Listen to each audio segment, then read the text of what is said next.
y'all. I'm April. And I'm Caroline. And this is your Bloody Happy Hour. Caroline, are you ready for this? This is your newest guilty pleasure. It's the bloodiest part of your week. Did we say something about it also being happy hour? Show did. Because we're about to be sipping on some murder.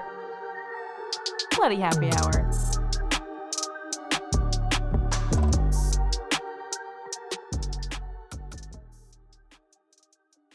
Hey y'all, this is April. And this is Caroline. This is your Bloody Happy Hour, Thursday edition. Thirsty Thursday. What you drinking? I have some leftover Bacardi coconut rum. Oh, and I have a Rancherita. Rancherita.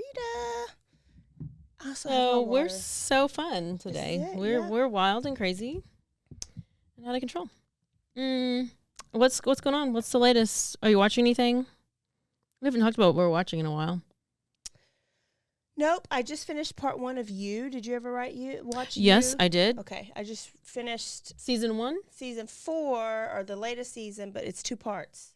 Oh. So there's a part 1, and then that ended, and I think part 2 is coming out. Oh, it's like so many episodes in part 1 and then so many episodes. Yeah. Oh. So I'm ready for that to come out, and that's it. I'm ready for if I've not told y'all already, it is the 30th anniversary of Waco.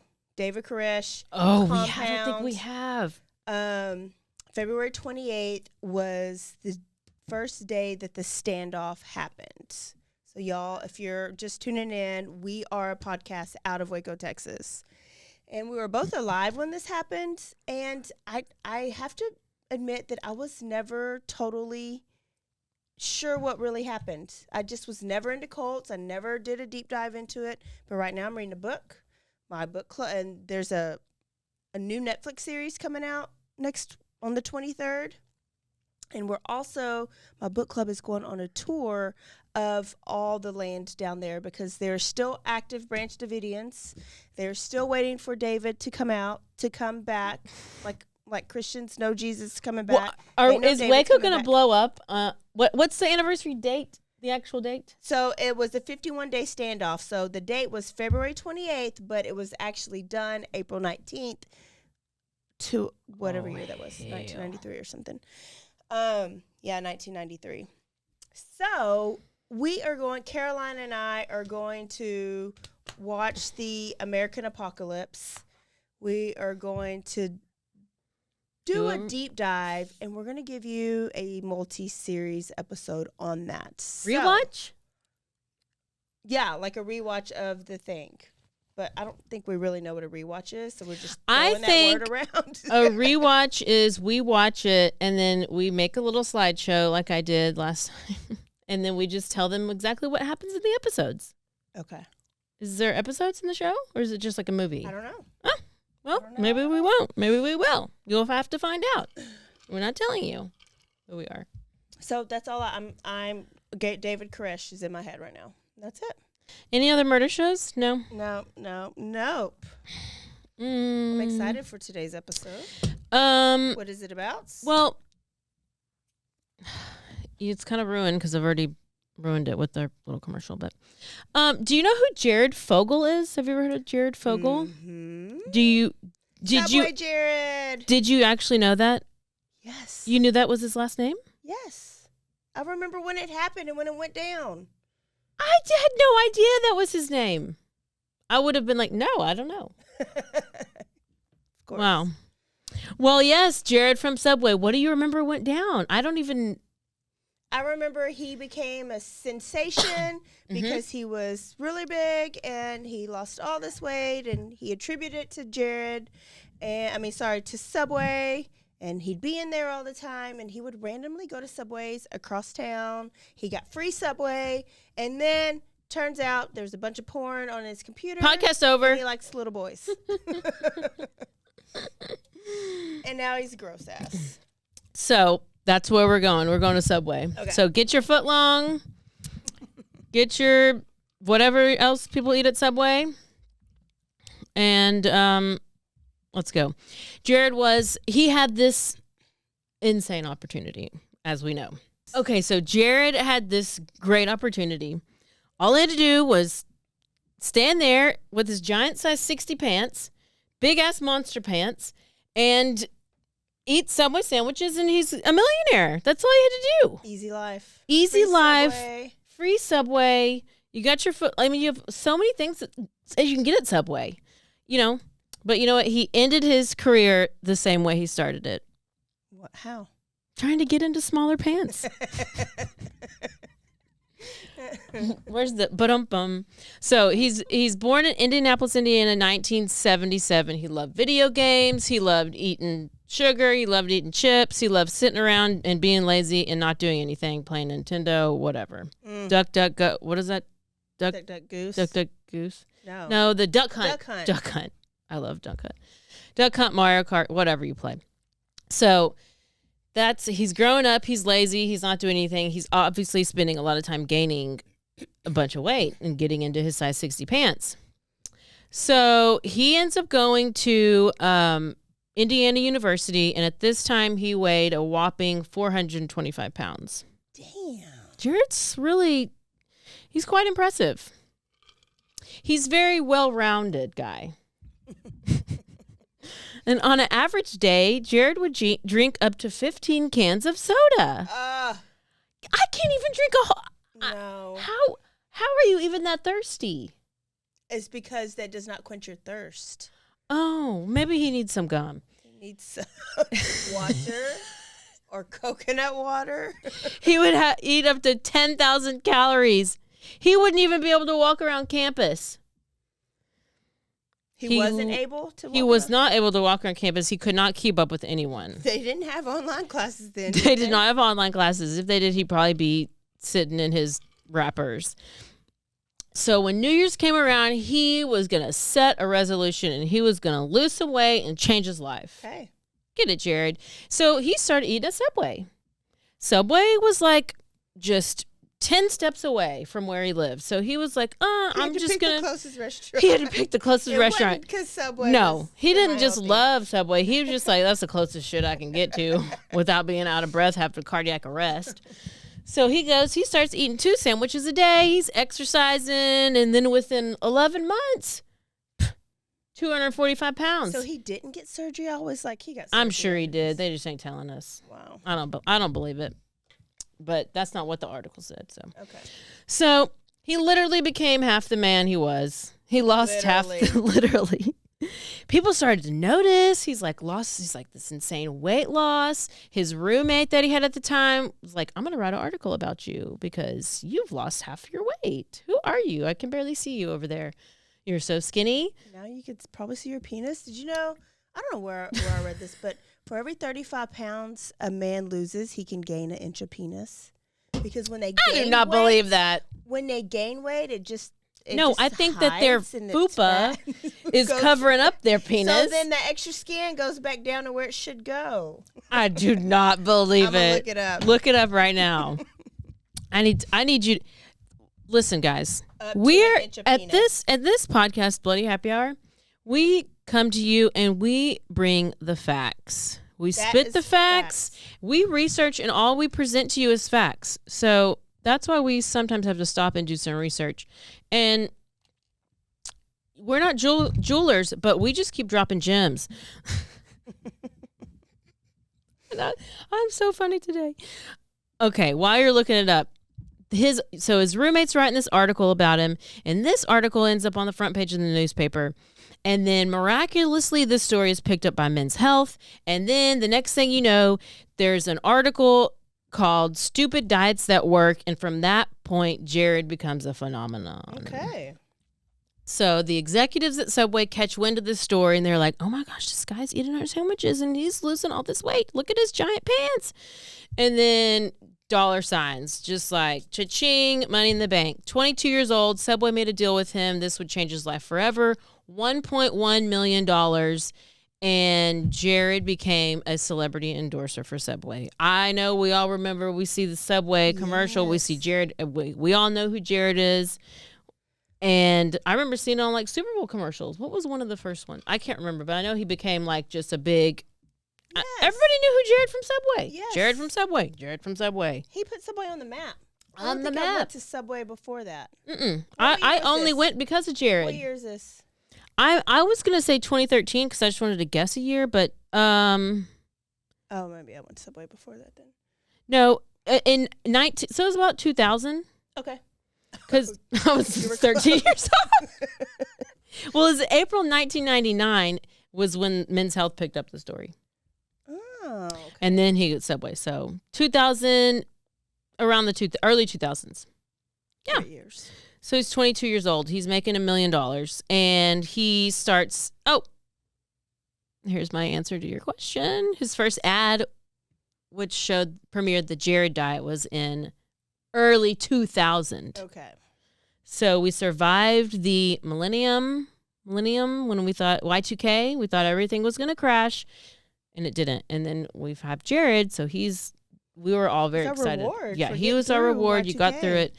All these, so they have a bunch of ads that are premiering and showing, and it's just Jared, there's your average guy, and look what he did, and oh my gosh, everybody loves Jared.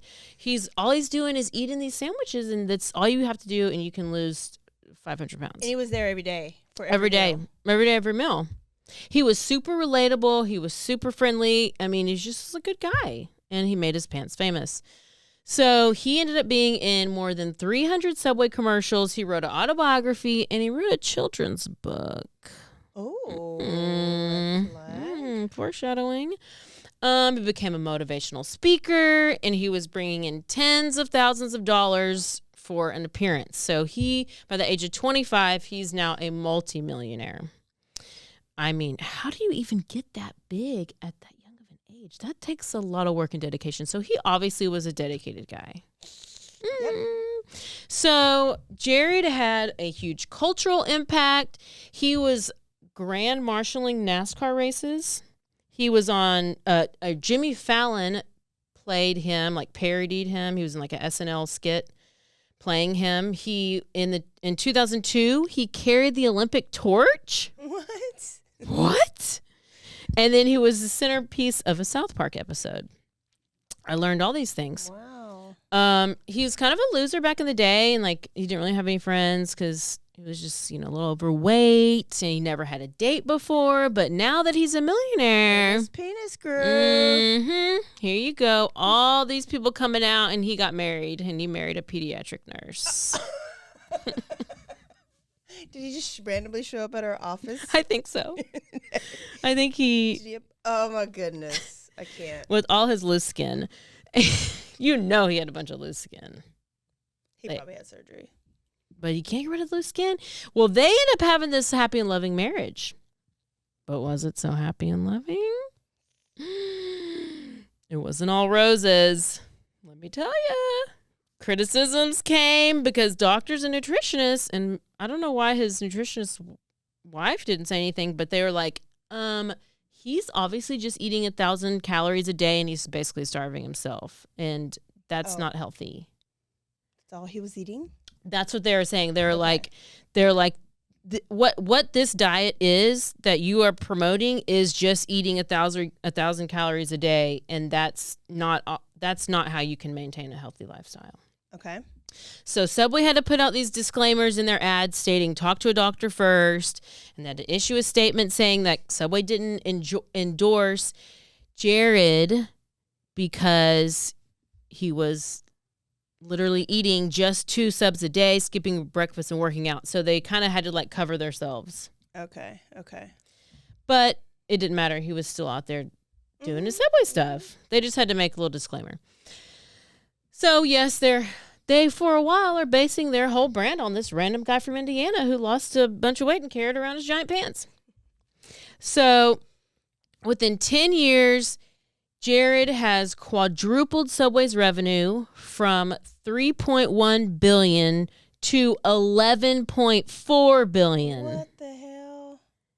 Yes. The CEO of Subway said, Jared, I want to be a news reporter. Jared is woven into the fabric of the brand, and it is an essential part of the family. Like that? But you know what? You should probably hide your kids because something's about to happen. Jared has this fame and fortune, and he ends up starting this foundation called the Jared Foundation. And this was aimed to fight childhood obesity, which that's a great cause. And so, I mean, that makes sense. He obviously was. Exactly. So he would go around to elementary schools, high schools. He would educate children on eating fresh and making healthy decisions and healthy choices and all the things. So, I mean, this is a great cause. Kids are getting healthy, and he's showing off his big giant pants everywhere. He's going across the nation. He was on the Oprah show. He was on the Today show. He was in Super Bowl commercials, all the things. So sounds like he's doing positive things. I mean, I feel like he was. Everything's positive so far. What would he do? What did he do before? Did we ever know that? He was just in college. Oh, he was that young. Yeah, 22. Okay. And then 25. Yeah, 22 was when they wrote that article. And that's when he started walking to Subway 10 steps away. Wow. Yeah. So this foundation wasn't really like all that it was cracked up to be. It was more of like image campaign because, what sells, I guess, kids sell things. So kids make you money and you can extort kids. I don't know. It's children. So this charity, it raised $650,000, but only donated $145,000 to fight obesity, and it just kind of became more of the foundation paid more to its director than it did to actually spending money on promoting health to the kids. So it was kind of a scammy program, and it just was to enhance like his own image. Like, hey, look how good I look. I'm not really doing anything for these kids. I'm just trying to show up so you think that I'm great and I'm Jared and I lost all this weight. So now he's in this position to where he has access to children and he's on top of the world. He's making millions of dollars. Jared's real famous. And what do you do when you become famous? You start having affairs. Yeah. Yeah. Rich and famous. Your head gets real big. Famous. Your head is bigger than your belt and you're not used to it. So you are like, I'm hot. So you have affairs. And he went on a radio show. And he met this lady named Rochelle. Now, Rochelle, remember about Rochelle. Remember. Okay. Remember her. Keep her in your back pocket. Yeah.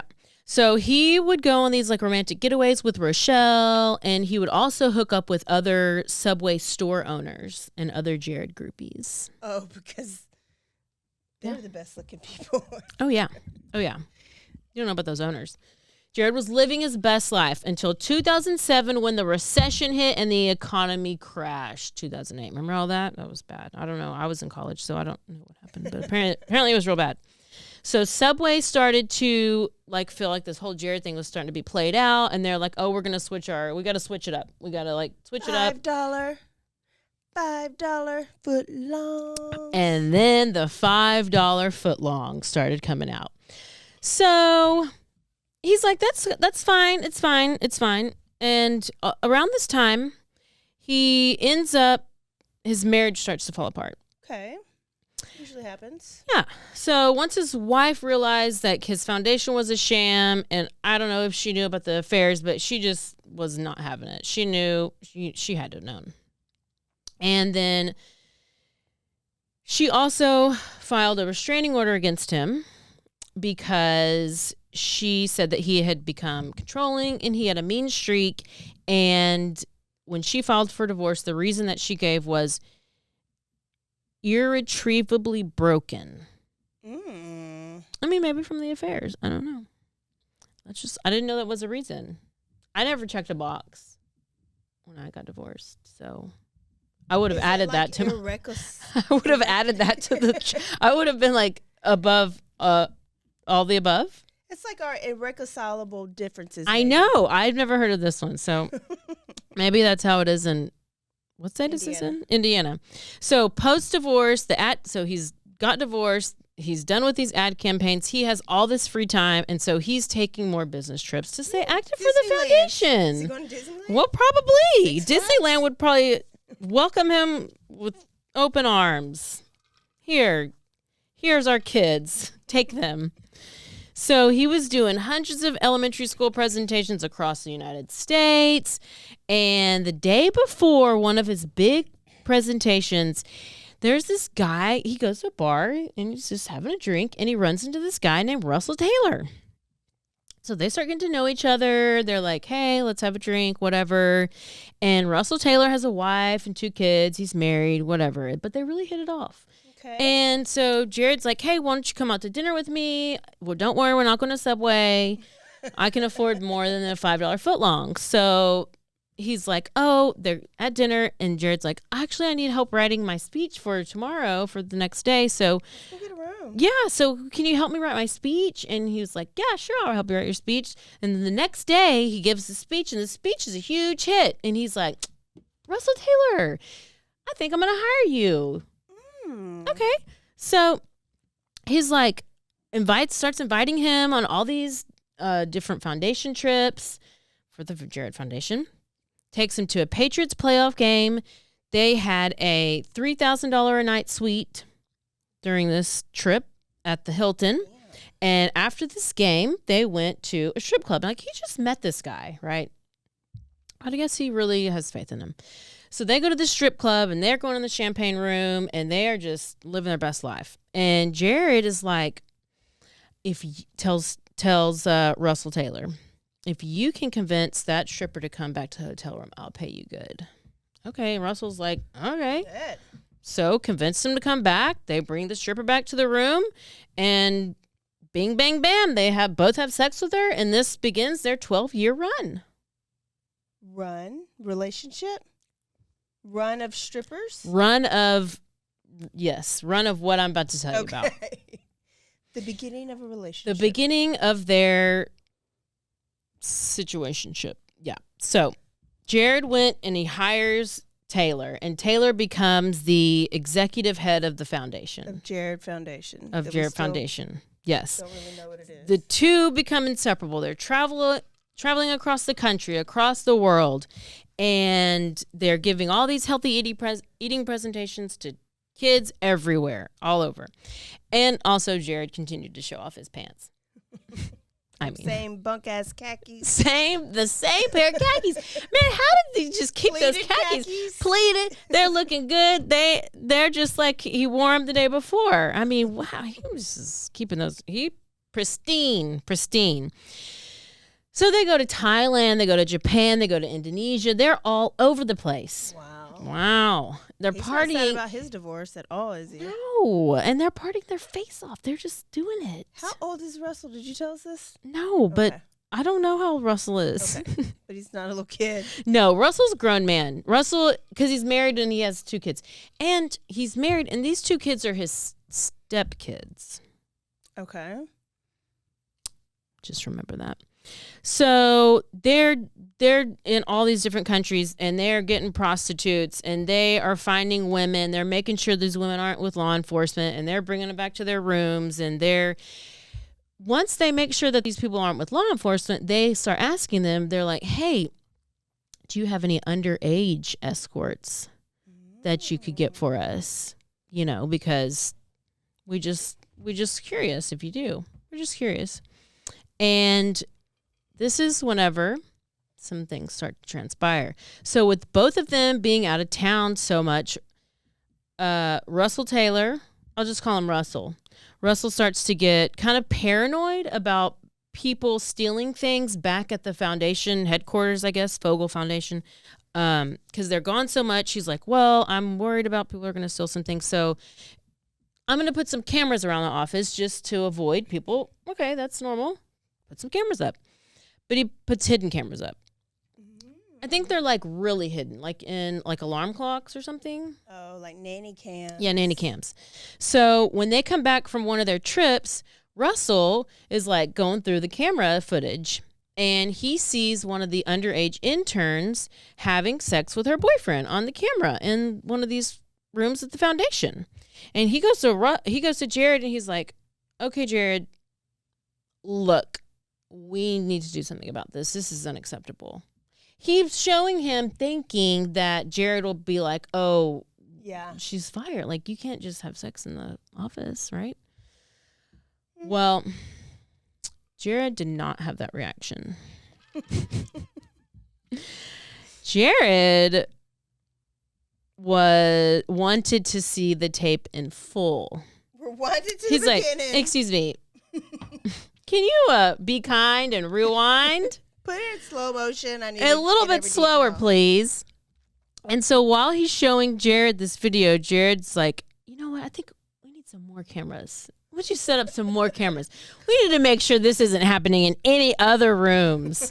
Please, let's get to the bottom. Can you go ahead while you're at it? Put one in the office. Can you go ahead and put one in the bathroom?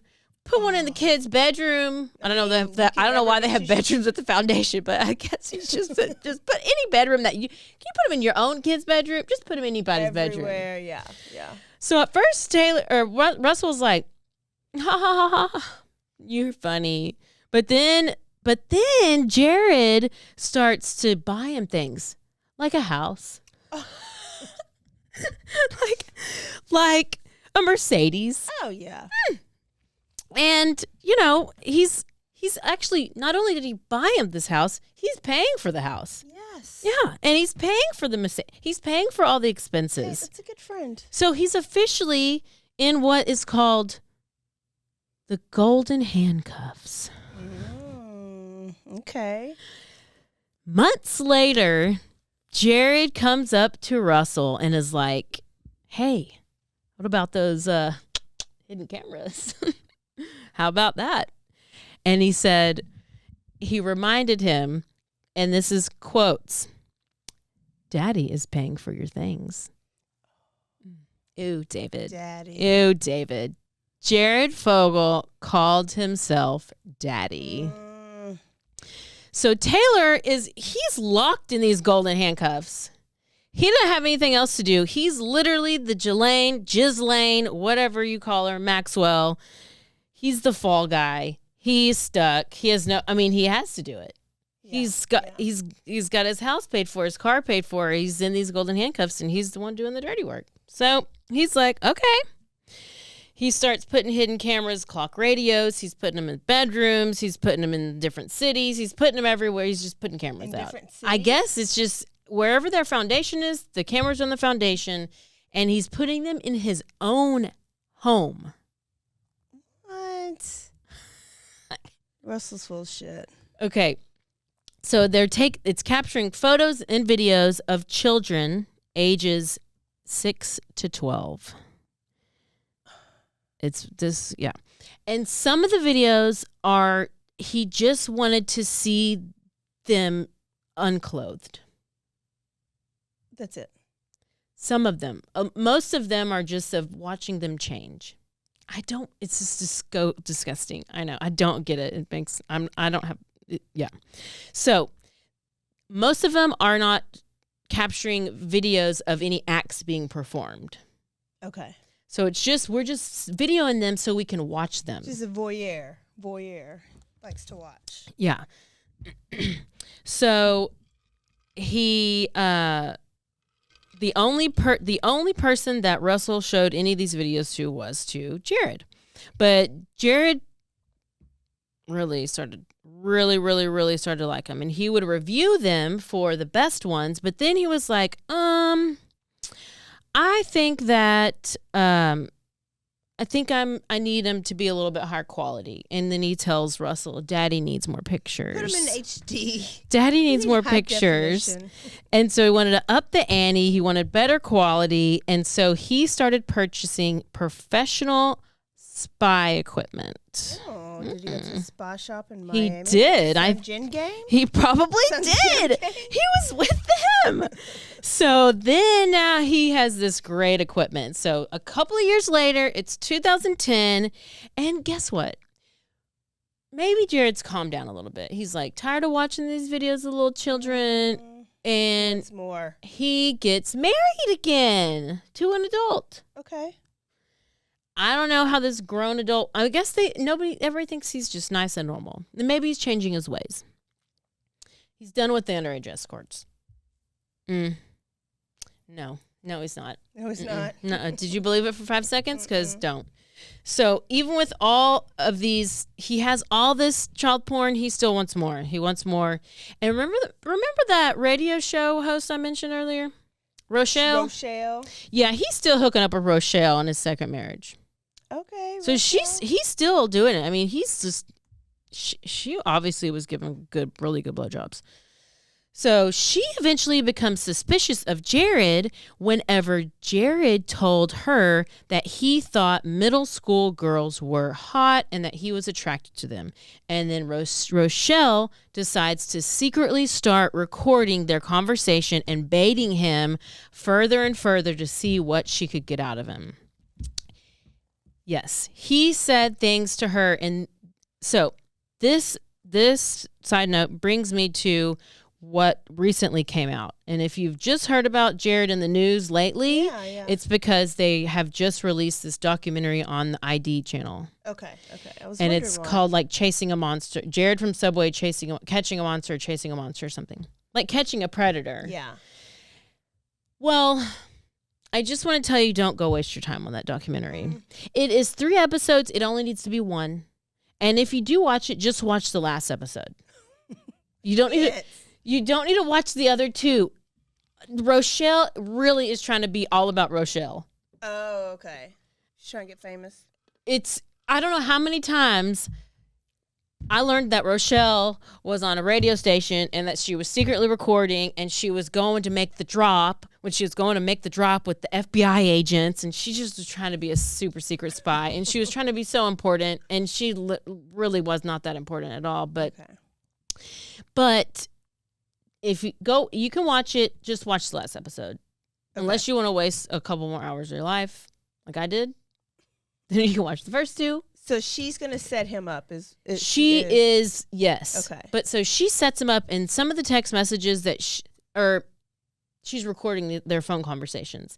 She ends up going and showing that, like, hey, FBI, I have these phone conversations. Like, we can't do anything about it because it's just audio.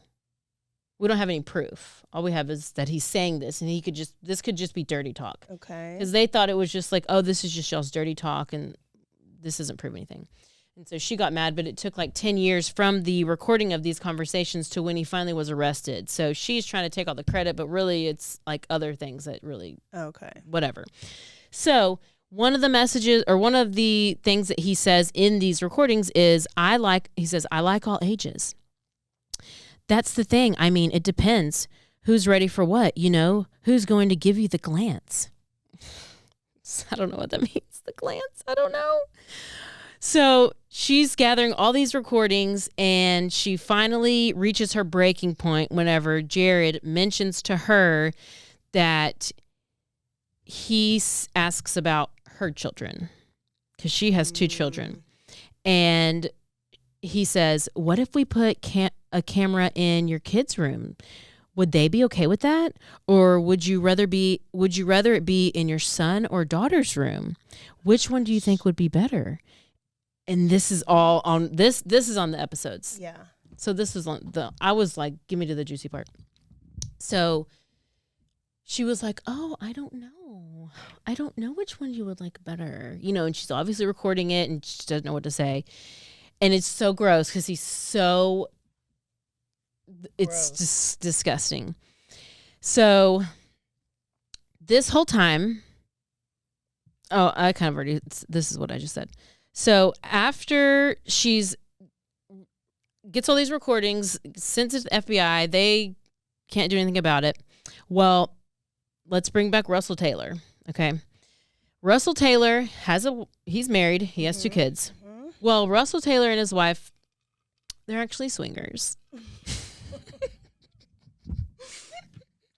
How does it find its way in every episode? I literally was shocked whenever I heard this. I was like, I didn't even prepare for them to be swingers. I wasn't prepared for it. But you know what? Look, man, here we are. We're back. We're back to swingers. Everything's connected to porn, and it's not my fault. This is what it is. You're here, and you're welcome. So they're obviously having sex outside of marriage. That's what a swinger is. They're introducing more people. They're having neighborhood groupie sex and blah, blah, blah. Well, he gets a little too comfortable with one of his groupie neighbor friends, and he starts texting and they're sexting and all this stuff. Well, he offers one of these groupie neighbor friends, hey, do you want to see some child porn pics? And the neighbor friend's like, excuse me? Not into that. And so maybe cross the line. He also offered to send this lady pictures of images of bestiality. God. This is So this lady calls the police and she's like, you need to handle this. This is where the police get involved. So Rochelle. Oh, it wasn't even Rochelle. Wasn't even Rochelle. So it's passed off to cybercrime detectives, and there's this giant investigation in 2014 of this Russell Taylor. So all these text messages, all of these, the police actually end up raiding Russell Taylor's house. They go into his house, they raid it, they arrest him. Ah! She's aggressive.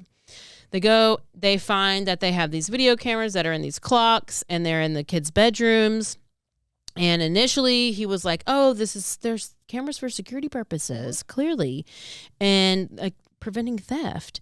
And no, these hidden cameras showed his kids undressing, and in some cases they said they involved sexual acts.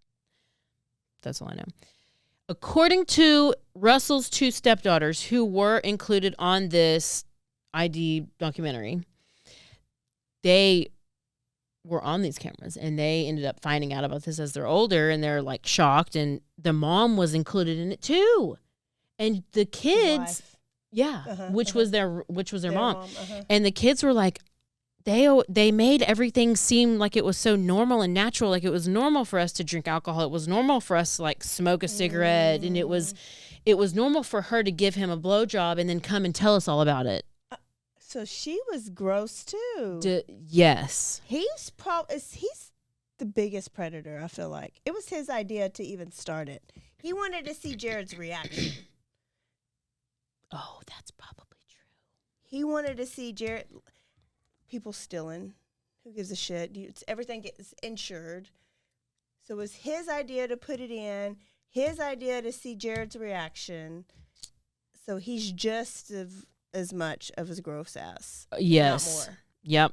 Yep. They would watching the kids take showers, watch them get dressed, because if you weren't okay with that, you would draw the line at your house and your own family. Yeah, why are you putting? Yes. That's why you're in the FBI. So this guy gets taken into custody, and then he starts throwing Jared under the bus, saying he's my boss. He's the one who told me to do all this stuff and blah, blah, blah, like throwing him under the rug for sure. And then this is where it starts to blow up. News outlets are starting to hear about it. Oh, Fogel Foundation has distributed child porn. Jared comes out publicly. He's so shocked. He puts out a statement. He's saying like, oh, I'm so shocked to learn of these disturbing allegations that Mr. Taylor's talking about and blah, blah, blah. It's just wild. It's wild. And but all the while, Russell, I don't know who is if it was Russell's, I think it was Russell. So 32 days later, after Russell gets raided and arrested, July 2015, they raid Jared's house. All these kids, it was male and female kids, right? It wasn't just one. Right. So it's very not common. Like if you're a pedophile. I don't know what's I've never really looked into like a case of how, I don't know how they do the. I mean, it's just like they're like a sexual sadist, right? So you go toward, like, if I was a sexual sadist, I would kill what I'm attracted to. Right? So you kill women if it's a sexual sadist. So if you're a pedophile, you're going to molest or look at porn on the sex you're attracted to. Oh, he didn't. Yeah, he was attracted to both. And so it's very he just liked both. The young look. Like it's so gross. It's so, we don't go that. Yeah. I think he just Jared liked the girls, and the other guy might have liked the boy. I don't know. It's just so weird. It's just so weird. So they had police dogs come in who had the ability to sniff out thumb drives in the walls, SD cards, iPads, all kinds of stuff. Like, because you assume that they're going to be hiding all this stuff. Yeah. And they find 2 SD cards that were Eastern European child porn. Okay. Subway immediately dropped him. Sharknado 3 dropped him. Sharknado. And his wife, of course, divorced him. And he had 2 kids with his wife. So out of all everybody was quick to denounce him. But Subway, the people were very suspicious of Subway. Did Subway know? Did they not know? Did they know? How could they know? How could they not know? Had they been warned of Jared's creepy behavior? By who? Maybe former Subway owners? So it turns out back in 2004, Subway received a complaint about him that he had tried to solicit an underage girl at a Las Vegas promo event in 2008. And then one of the Florida Subway franchisees told the CEO of Subway at the time, so like an owner of the Florida Subway, told Jeff Moody, who was the CEO at the time, about Jared and his disturbing comments about kids. Well, then Moody went on to say that there was nothing that implied any sexual behavior about Jared Fogel. But interestingly enough, this franchise owner, this Florida lady, Cindy Mills, turns out she's also having an affair with Jared. Or Jared's having an affair with her, however you say it. So he's over here with Rochelle and he's over here with Cindy. And once Cindy was hooking up with Jared started texting her about possibly having sex with a 16-year-old. And some of these text messages were about them or him meeting up with one of her underage cousins. And he would also constantly text her about wanting to get some underage girls and call girls and wanted them for sex. And I guess he just like will talk about it and just maybe they're interested. Oh, maybe they'll provide me with whatever. But is it raining? It sounds like it. So I don't know. Jared's second wife, the new one, claims that Subway was aware of some of these reports against him, even though they say that they didn't know. Okay, I can see like maybe shunning one report, but multiple, that's a pattern. That's a trend. You know, all these executives are shady anyways. I mean, look at Epstein and all the people who are doing everything. I don't know what. Money rules. Yeah, you get away with anything. Anything is terrible. So, yeah. Probably why they're slowly cutting their tides anyways, because they knew. Yeah. And now a word from our sponsors.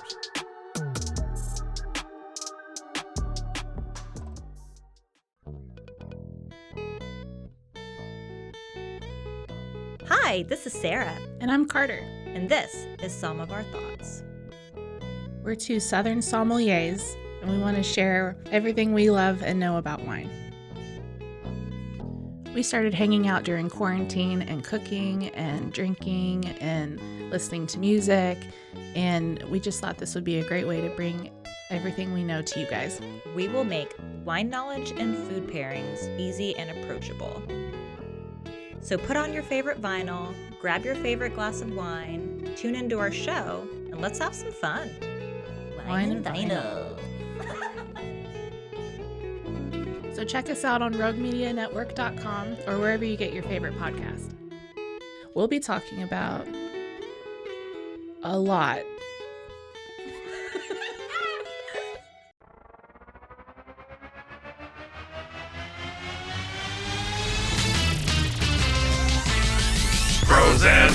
Frozen heroes. Gonna tell you about frozen heroes. Gonna tell you about. Hey, I'm Zach. And I'm Mike. and we have a fantastic new podcast to tell you about. Bros, Foes, and Heroes. It's the two of us looking into the world of comics, breaking down some characters that you may have never heard of, and some that are just absolutely ridiculous. Yeah, so Zach comes up with a character each time, and I go into it just completely blind.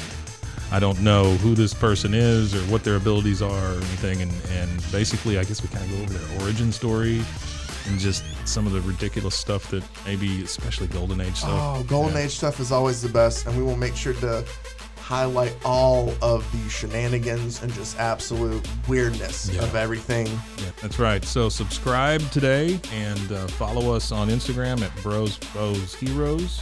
And if you don't, I know where you live. Not really, but please subscribe. Bros and Foes and Heroes. Gonna tell you about Bros and Foes and Heroes. Gonna tell you about...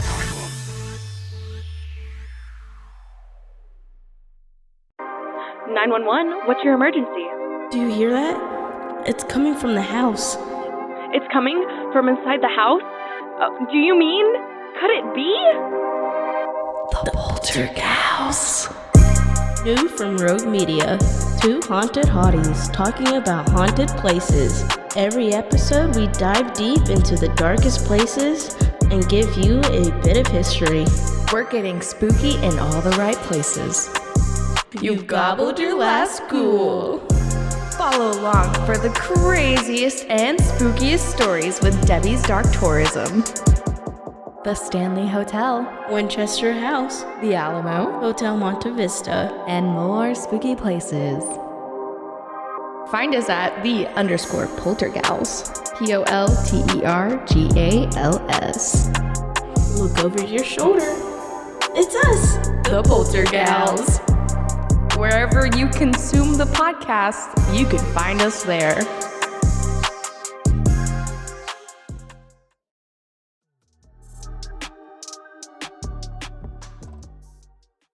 So Jared is finally arrested. He's charged after the raid. He pleads guilty to the allegations. He didn't even try to pretend. Okay.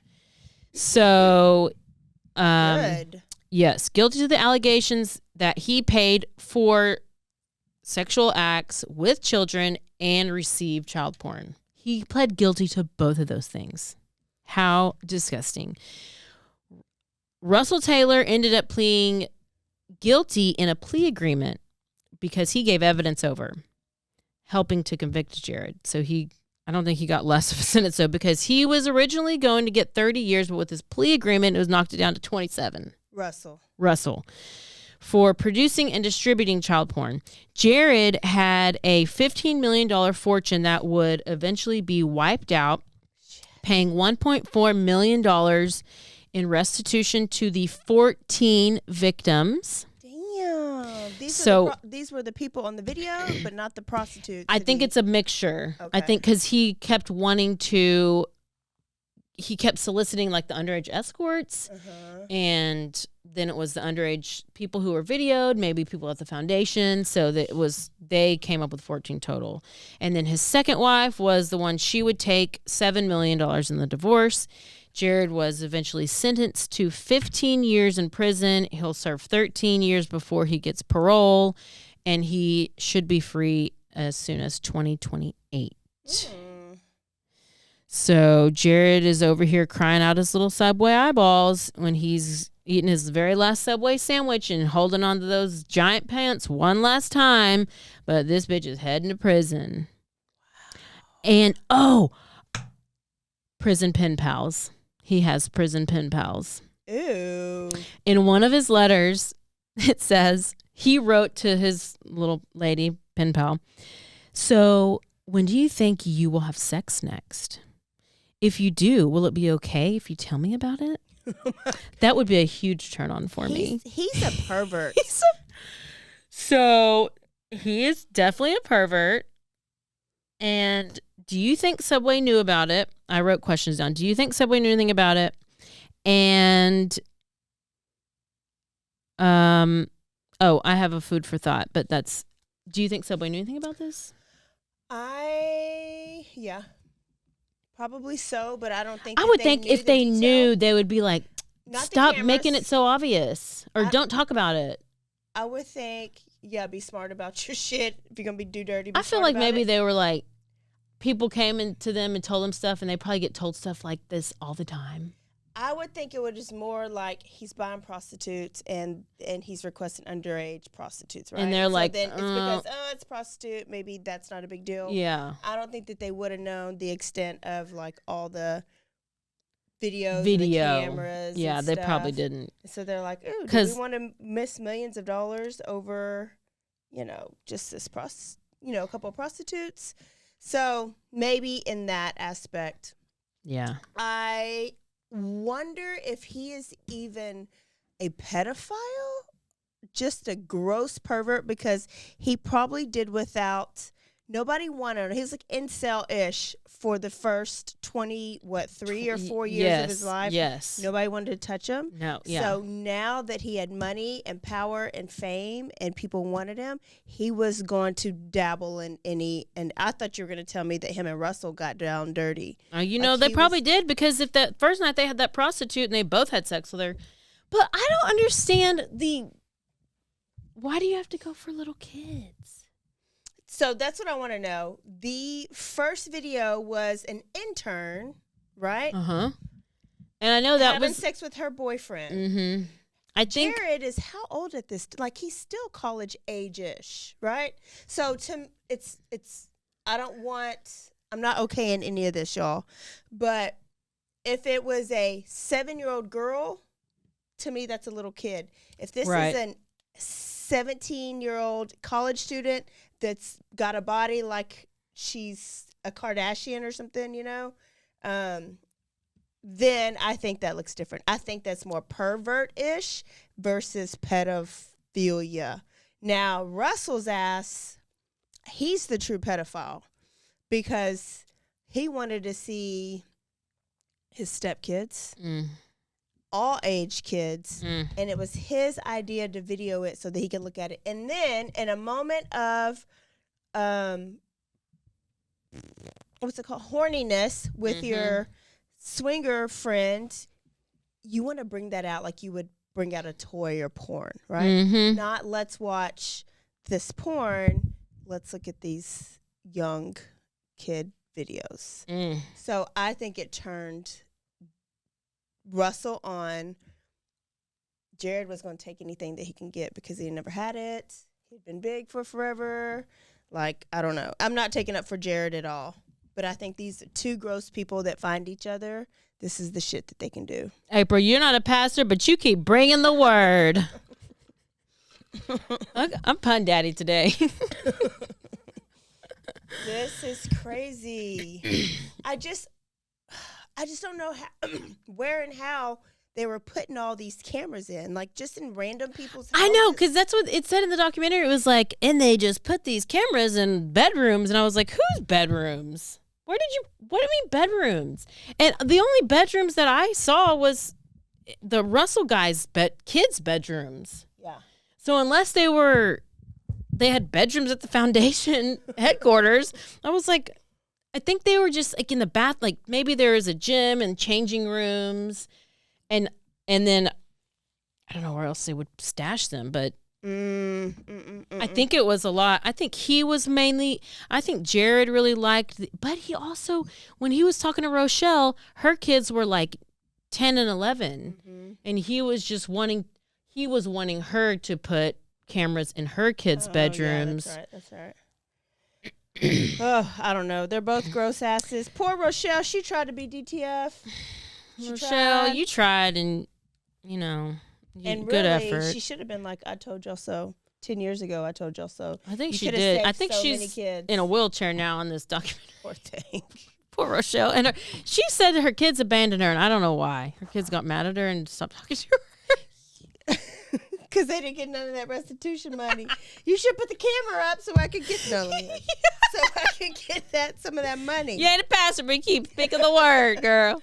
Okay, so in January, I saw randomly on my notices that came up, maybe like TMZ, that Subway is exploring selling out This was happening this January. So I'm wondering when that documentary come out. And then, It just came out last week. So they must have knew that it was coming out. So they were thinking about selling for $10 billion and was exploring selling options. They did a press release. Oh, they're going to be pissed This at came us. out February 15th, 2023. Because That's when they did that? That's when they said that? I saw it in January-ish, but this just what I'm reading on News Nation. This was dated February 15th, 2023. Oh, yeah. No, the documentary literally came out like March 6th or something. So they knew it was coming out. And then... Oh, my gosh. And then they're like, people are going to go on their podcast and talk about it? Yeah. How bad did Subway talk about it? I mean, how bad was Subway talked about in the documentary? I mean, it's Jared from Subway. So not that. About them covering it up. Oh, a little bit here and there, just kind of hinted at it. No, wasn't. I think it was just that it was Jared from Subway. Mm-hmm. It wasn't a big thing about Subway knowing about it and all the scandal of that. No, it was just the fact that it was Jared. And if you're not old like us, because I mean, Jared was a big deal. I don't know why because he kept popping up everywhere. With his giant ass pants. Mm-hmm. Jared and his pants were all over the place. Yeah. Yep. And yeah, I mean, he was on the Super Bowl commercials. He was on Oprah. He was on Today. I mean, he was everywhere. This was saying that they're losing a lot of popularity and money due to all the other sandwich shops opening up. So they're switching how they slice their meat. Well, and then think of all the bad stuff that's come out, because I always loved Subway and I always loved their tuna. Then it came out it's not real tuna. Their chicken wasn't real chicken. And they were probably like the only big sandwich shop like that for a while, right? Yeah.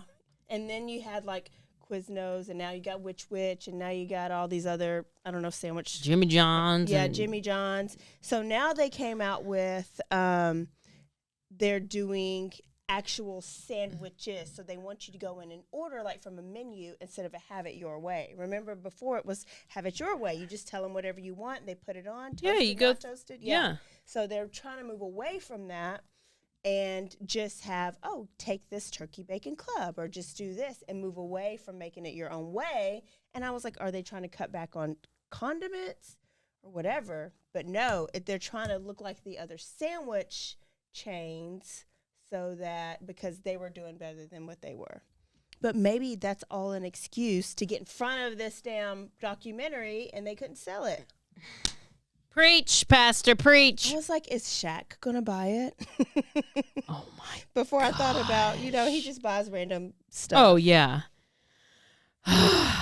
Wow. Good story. Random story. I wonder so random. It was so random. And it's only in the news because that documentary just came out. Yes, that's how it came up in my. I didn't even know he was a pedophile. I think I remember hearing about it. Yeah, but I didn't really know about it, and that it was so like intense. And yeah, it just came out on March 6th. Oh, it's on Discovery Plus too. Okay, but I watched it on Hulu. Wow. Mm-hmm. Wow. But I mean, you go watch it if you want. We should have played the trailer for him. Probably still can. Go watch it. Okay. Okay, that is good. That's it. Good. No murders, but still some true crime. Still a little swingers in there, but that was unexpected. A little pedophilia. Yeah, pedophilia, no blood. Got a little bit of comedy in there. Love. Okay, y'all, if you love this episode, send it to 5 of your friends. And before you leave, do not forget to go rate us, review us, and subscribe to us. And if you have a favorite story that we have not covered thus far, send us something. Send it. Send it. We need to get inspired sometimes. So this is kind of, I got inspired because I like to do the what's happening now, I guess. What's happening now? Yeah. Except for that was 2000. Yeah, you're right. It's only happening to you now because you just not found out Yep. about it. Yep. Love, love, love. It is. That does seem like yesterday, though. Yeah. Okay, y'all, this is it. Don't forget to stay aware stay alive. and always be DTF and also NTA. Never trust anyone. Bye, y'all. Goodbye. DTF is down to find. Down to find. Or is it?